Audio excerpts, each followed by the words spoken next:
Assalamu alaikum wa rahmatullahi wa barakatuh. My dear Muslim brothers and sisters, residents for Wajir South, tonight I'm sending my greetings to all the constituents living in the constituency. I'm launching my intention to aspire for a candidate in the 2017 general elections as a member of parliament for Wajir South. Inshallah, God willingly. My biography: 3 names are Muhammad Ibrahim Ayyub. My nickname is Muhammad Sadiq. I was born in the year 1974. Went to Quranic classes, Duksi Ariro. I went to Madrasa Fathi, went to Township Primary School, Wajir High School, joined the government office of the president as a clerk, then as a fingerprint officer up to date. I did my diploma in criminology, certificate in fingerprints, on transit to my master's in Islamic studies.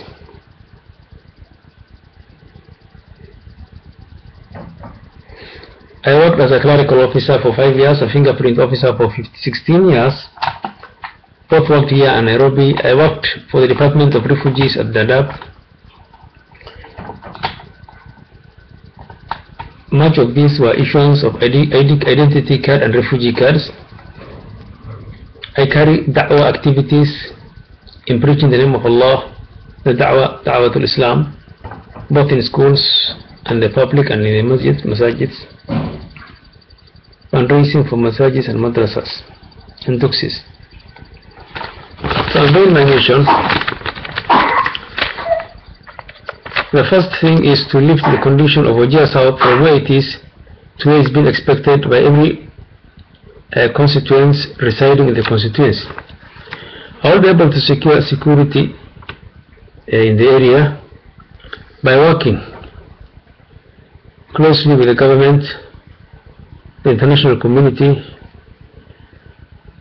and I will be able to improve infrastructure, social amenities, hospitals, dispensaries, and to increase the number of mobile clinics so that our mothers and sisters can be able to make a safe delivery. I will be able, in my agenda, God willingly, if I become a candidate, I assure my government will improve the quality of education by integrating both Islam and secular education, so that our children will not be left away to only one set of education. I will be building houses for the aged, the poor and the handicapped, so they can be able to enjoy the life like any other working individual. I will be able to make well use of the funds, the revolving funds allocated by the government. This is the Constituency Development Fund, so it goes to the right purposes. And I will be able to assure that the name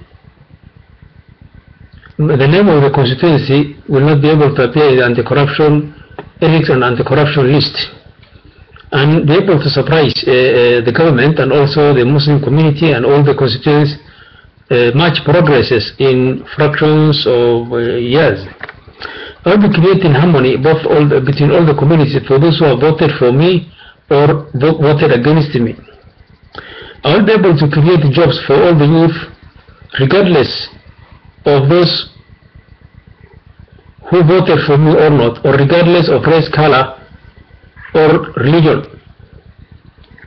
I will be remembering and honoring our heroes and heroines who participated in bringing independence in this country, and be able to carve out this constituency by being able to honoring them, holding occasions to honor them. And the best I will do is I will be able to employ the orphans of these heroes and heroines to both county and national jobs, so that they can be able to make a kind of waqf, a continued charity for their fathers and mothers, because by the end of the day we are Muslims. I will be able working with all to bolster developments, create adequate supply of water and electricity.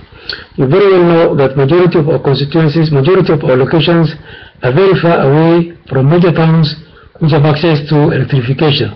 I will be able to work with the government to be able to do rural electrifications, to be able to bring solar panels to all schools, to all areas where we have settlements, so that our people can be, our communities can be able to recharge their mobiles free of charge from my docket.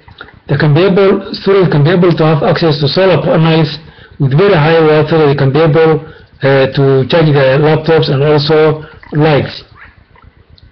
And our brothers who might be cattle herders will be able to be given free free connections, so that in case there should be an alarm, they should be able to charge their mobiles with everything. And I assure that in my new government, inshallah, God willing, I will be able to create cooperative or microfinance, so that our people can be able to realize the development, and they can be able to invest from this microfinance. In my new government, I will be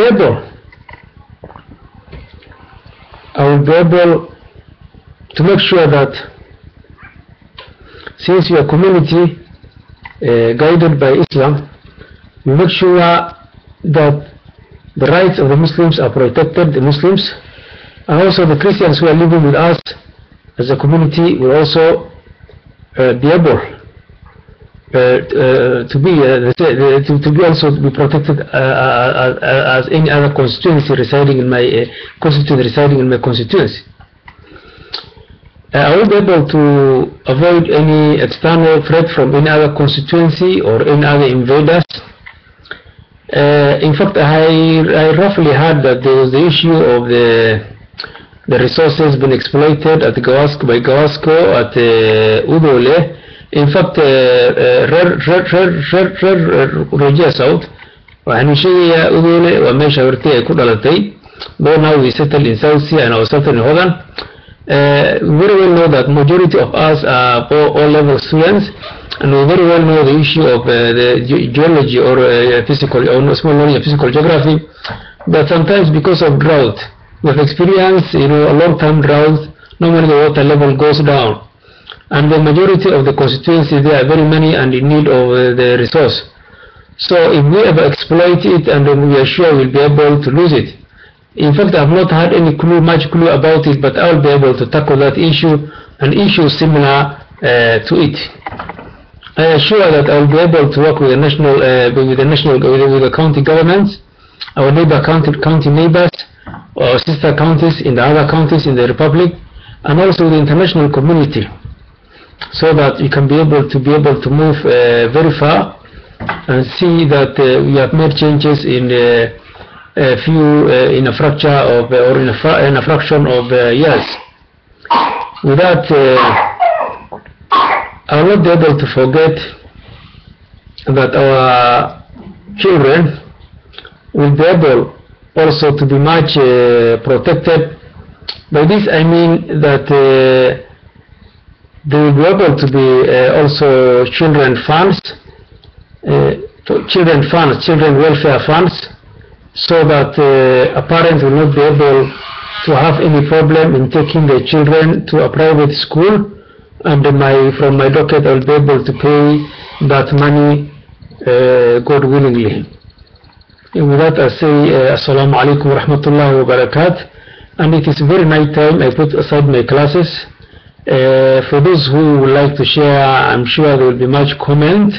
For those who will be able to comment, I assure that you should be, inshallah, may Allah protect you from falling into temptation of misinterpreting. I'm sure it's not a campaign time, and I'm sure this is what we had. We have different intentions, and we very well know that this is Somali say, it